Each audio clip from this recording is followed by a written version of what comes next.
Here's how I went from this to this in 1 month. It all started with a visit to Five Below, where I found a plushie knit kit that spurred a passion of fiber arts that I didn't even know I had. So I tried putting it together with a YouTube tutorial and I failed. But I was determined. So I got some nice bamboo needles and some yarn off Facebook Marketplace and I got right back to work. I didn't know how much yarn it would take, so what I thought would be a scarf ended up just being a kitchen towel.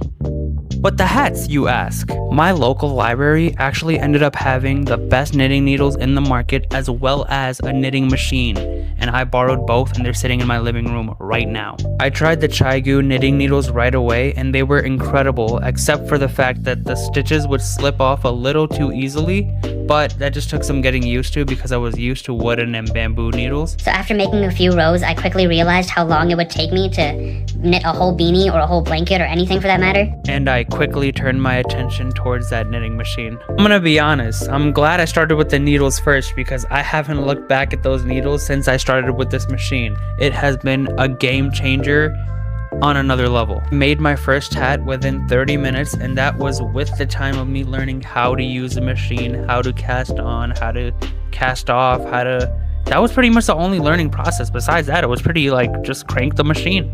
I've made my brother a beanie, my mom a beanie, myself a beanie, myself a really long panel that I plan to make something out of soon. But not yet, ignore that. I even learned how to do duplicate stitch so I can make a design pattern onto my mom's beanie. It was tough, but I missed learning things hands-on, so I'm glad I persevered through this. Unfortunately for me, these needles and the knitting machine have to go back to the library where hopefully somebody else will appreciate them as much as I have. Overall, great experience, huge shout out to libraries, and a huge shout out to librarians for making it all happen.